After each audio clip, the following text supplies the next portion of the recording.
السلام علیکم۔ آج پیر ہے فروری کی 28 تاریخ۔ پاکستان میں سر شام کے 7، بھارت میں 7:30، اور یہاں ہمارے اسٹوڈیوز کی گھڑیوں میں صبح کے 9 بج رہے ہیں۔ وائس آف امریکہ واشنگٹن کی اردو سروس سے میں ہوں خالد حمید، خبروں کے ایک بلیٹن کے ساتھ۔ اقوام متحدہ کی جنرل اسمبلی کا ہنگامی اجلاس متوقع۔ روس کی کرنسی کے ریکارڈ کم ترین سطح اور ملک کے مرکزی بینک کے خلاف نئی پابندیوں میں اضافے کے ساتھ روس پر سفارتی اور اقتصادی دباؤ پیر کے روز بڑھ گیا۔ یوکرین کی فوج نے کہا کہ حملے کے 5ویں دن کے دوران روسی افواج کے حملے کی رفتار سست ہو گئی ہے۔ برطانیہ کی وزارت دفاع نے پیر کو کہا کہ روسی فوج یوکرین کے دارالحکومت کیف کے شمال میں 30 کلومیٹر سے زیادہ کے فاصلے پر موجود ہے۔ انہوں نے مزید کہا کہ لاجسٹک ناکامی اور یوکرین کی سخت مزاحمت روسی پیش قدمی کو متاثر کر رہی ہے۔ یہ ایک سینئر امریکی دفاعی اہلکار کے جائزے سے مماثل ہے، جنہوں نے اتوار کو نامہ نگاروں سے کہا کہ ہمارے پاس کوئی اطلاع نہیں ہے کہ روسی فوج نے کسی شہر کا کنٹرول سنبھال لیا ہے۔ متعدد خبر رساں اداروں سے بات کرنے والے امریکی حکام کے مطابق اتحادی بیلاروس کی افواج جلد ہی روسی فوج کے ساتھ شامل ہو سکتی ہیں۔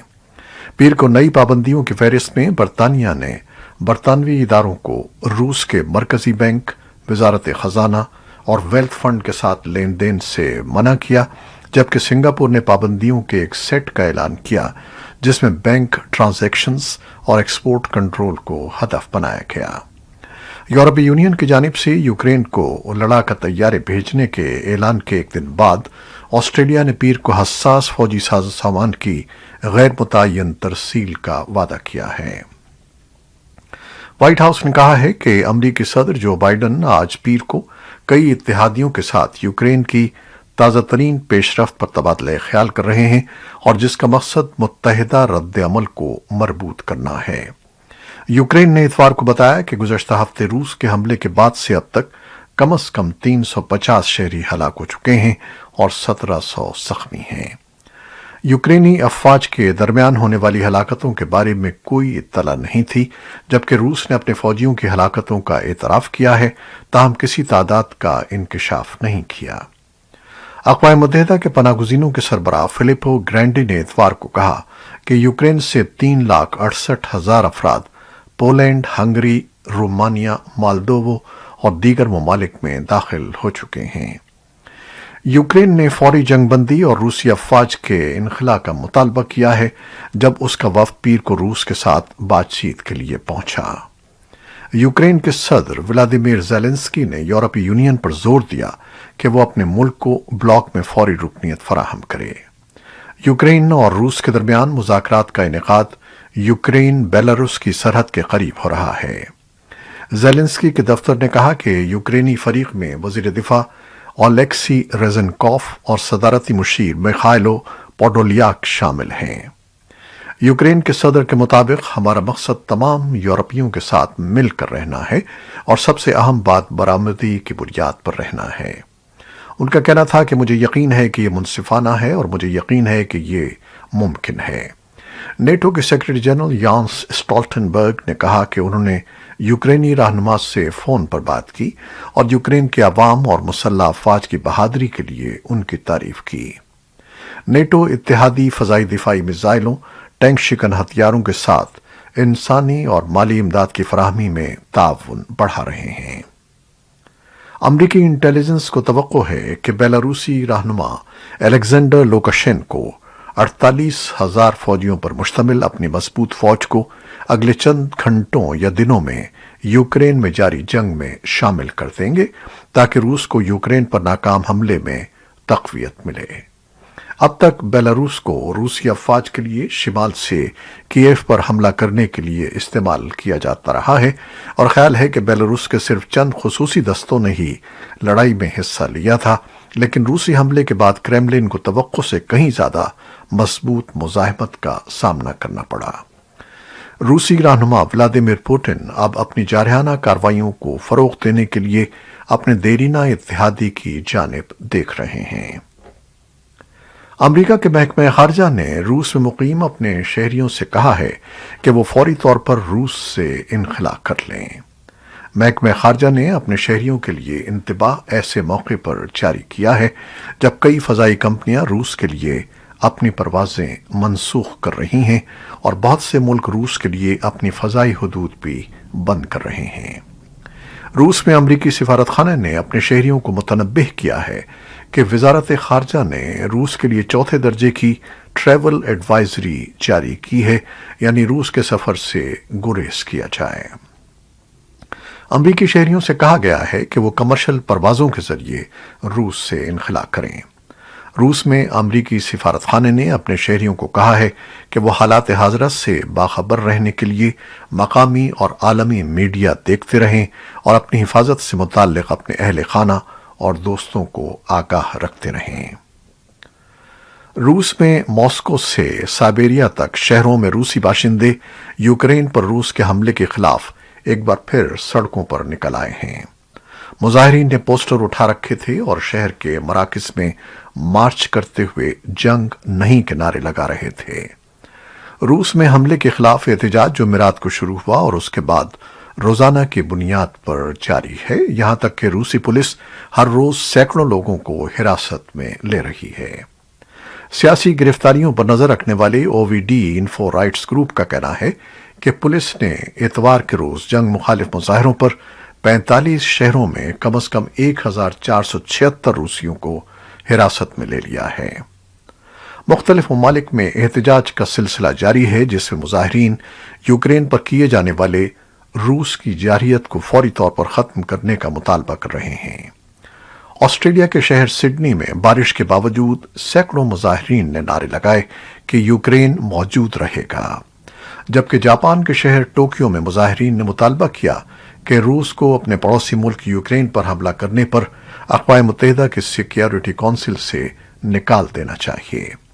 اس کے علاوہ برطانیہ، یورپ اور مشرق وسطیٰ کے بعض ممالک میں بھی یوکرین پر روسی جارحیت کے خلاف مظاہرے ہوئے۔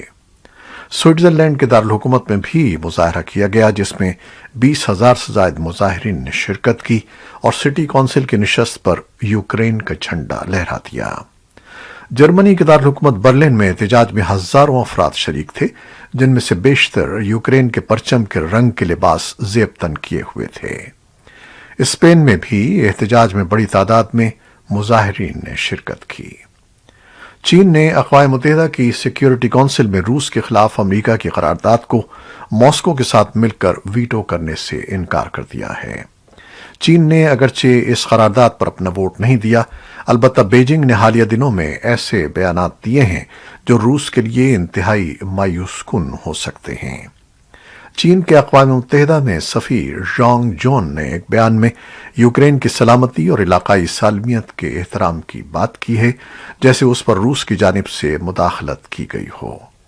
ژانگ نے اپنے بیان میں کہا کہ یوکرین کو دنیا کی بڑی طاقتوں کے درمیان تنازع کا محاذ ہونے کے بجائے مغرب اور مشرق کے درمیان ایک پل ہونا چاہیے تھا۔ انہوں نے اگرچہ اس بات پر بھی زور دیا کہ نیٹو کے اپنے دائرہ اختیار میں اضافے اور یوکرین کو رکنیت دینے کے بارے میں روس کے خدشات کو بھی سمجھنا چاہیے۔ چین علاقائی سالمیت اور سلامتی کے موقف کو بار بار متنازع موضوعات کے سلسلے میں استعمال کرتا رہا ہے، جن میں تبت، سنکیانگ اور ہانگ کانگ کا معاملہ شامل ہے۔ چین نے امریکی افواج کی افغانستان میں موجودگی کے بارے میں بھی یہی موقف اپنایا تھا۔ بھارت نے اقوام متحدہ کی سلامتی کونسل میں یوکرین پر روس کے حملے کی مذمت کرنے کے لیے پیش کی جانے والی قرارداد پر جمعے کو ہونے والی ووٹنگ میں حصہ نہیں لیا۔ اس نے 3 روز بعد سلامتی کونسل میں اس پروسیجرل ووٹنگ میں بھی حصہ نہیں لیا جس کا مقصد اس معاملے پر اقوام متحدہ کی جنرل اسمبلی کا اجلاس منعقد کرنا تھا۔ بھارت نے ووٹنگ سے اپنی غیر حاضری کے سلسلے میں کہا کہ اختلافات کو ختم کرنے کا واحد راستہ بات چیت ہے۔ اس نے فریقین کی جانب سے مبینہ طور پر سفارتکاری کا راستہ ترک کر دینے پر اظہار افسوس کیا۔ تجزیہ کاروں کے مطابق یوکرین پر روس کے حملے کے بعد بھارت بہت محتاط انداز میں قدم اٹھا رہا ہے۔ وہ نہ تو روس سے اپنے رشتے خراب کرنا چاہتا ہے اور نہ ہی امریکہ اور مغربی ممالک سے۔ تاہم بھارت کے بعض اپوزیشن رہنماؤں نے اس موقف کی مذمت کی ہے۔ اسی درمیان وزیر اعظم نریندر مودی نے یوکرین کے مسئلے پر اور بالخصوص وہاں پھنسے ہوئے بھارتی شہریوں کی باحفاظت واپسی پر تبادلہ خیال کرنے کے لیے ایک اعلیٰ سطحی اجلاس کیا، جس میں بھارتی شہریوں کو لانے کے لیے 4 وزراء کو پولینڈ اور رومانیہ بھیجنے کا فیصلہ کیا گیا۔ ماہر معاشیات اور افغان تاجر برادری نے امریکی حکومت کے افغانستان کے ساتھ تجارتی لین دین کی منظوری دینے کے حوالے سے نئے قوانین کی منظوری کا خیر مقدم کیا ہے، جس کے تحت اب انسانی بنیادوں اور امدادی سرگرمیوں کے لیے افغانستان میں رقم منتقل کرنے کی اجازت ہوگی۔ امریکی وزیر خارجہ اینٹنی بلنکن نے جنرل لائسنس کے نام سے جانی جانے والی نئی پالیسی کا اعلان کرتے ہوئے کہا کہ طالبان پر پابندیاں برقرار رہیں گی، لیکن نئے قوانین انسانی امداد اور تجارتی سرگرمیوں میں آسانی پیدا کریں گے۔ ان نئے قوانین سے ذاتی اور تجارتی بینکنگ، انفراسٹرکچر کی ترقی اور دیکھ بھال، تجارت، نقل و حمل کے نظام کی حفاظت اور دیکھ بھال کے لیے آپریشنز اور ٹیلی کمیونیکیشن اور معلوماتی لین دین کے شعبوں کو فائدہ ہوگا۔ بلوچستان میں چمن کے مقام پر پاکستان اور افغانستان کے درمیان سرحد 3 دن بندش کے بعد کھول دی گئی ہے۔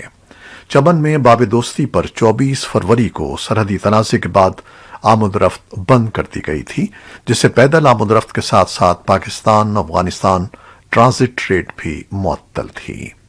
چمن کی ضلعی انتظامیہ کے ذرائع کا کہنا ہے کہ مذاکرات کے لیے جمعے کو مفتی محمد قاسم کی سربراہی میں چمن کے علماء اور قبائلی رہنماؤں کا ایک وفد افغانستان کے صوبے قندھار کے گورنر سے ملاقات کرنے گیا تھا۔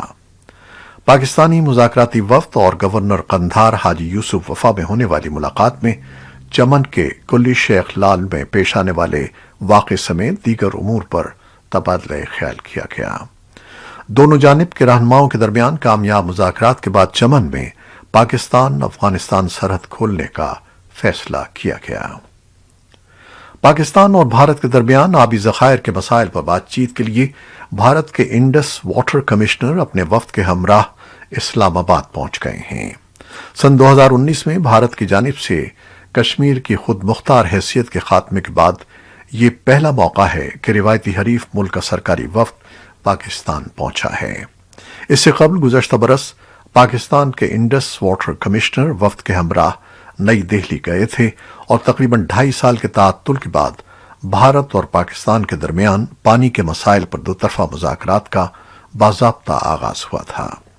بھارت کے 10 رکنی وفد کی قیادت بھارتی Indus water commissioner Pradeep Kumar Saxena, جبکہ پاکستان کی طرف سے پاکستان انڈس واٹر کمیشن کے کمشنر سید مہر علی شاہ قیادت کر رہے ہیں۔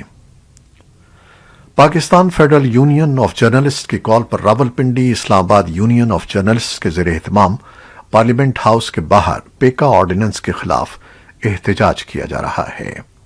پولیس نے پارلیمنٹ کی طرف جانے والے راستے بند کر رکھے تھے، تمام صحافی رکاوٹوں کو توڑتے ہوئے پارلیمنٹ ہاؤس پہنچ گئے۔ مظاہرے سے خطاب کرتے ہوئے پاکستان پیپلز پارٹی کے سیکرٹری جنرل نیر حسین بخاری نے کہا کہ اس قانون کے ذریعے صحافیوں اور عام لوگوں کی مخالفت کی آوازوں کو بند کیا جا رہا ہے۔ اگر حکومت اس قانون کو درست سمجھتی ہے تو اسے پارلیمان میں لے کر آتی، لیکن آرڈیننس کے ذریعے آزادی صحافت اور اختلاف رائے رکھنے والوں کو دبانے کے لیے یہ قانون لایا گیا ہے۔ پی ایف یو جے کے سیکرٹری جنرل ناصر زیدی نے اس آرڈیننس کو مسترد کرتے ہوئے کہا کہ ہم کسی طور اسے قبول نہیں کریں گے اور عدالتوں میں اس کے خلاف جنگ لڑیں گے۔ وفاقی حکومت نے رواں ماہ پیکا ترمیمی آرڈیننس جاری کیا تھا، جس کے ذریعے ایف آئی اے کے اختیارات اور سزاؤں میں اضافہ کر دیا گیا ہے۔ حکومت کا کہنا ہے کہ فیک نیوز کے خاتمے کے لیے یہ آرڈیننس ضروری ہے۔ طالبان نے اتوار کو کابل اور اس کے گرد و نواح میں گھر گھر تلاشی کی ایک متنازعہ کارروائی کا دفاع کرتے ہوئے دعویٰ کیا کہ اس کا مقصد مجرموں کو پکڑنا اور افغان دارالحکومت کو ہتھیاروں سے پاک کرنا تھا۔ طالبان کی حکومت کے کلیدی ترجمان ذبیح اللہ مجاہد نے بھی اعلان کیا کہ وہ اس وقت تک مزید افغانوں کے انخلاء کی اجازت نہیں دیں گے جب تک کہ افغانستان چھوڑ کر جانے والے افراد کے لیے بیرون ملک حالات بہتر نہیں ہو جاتے۔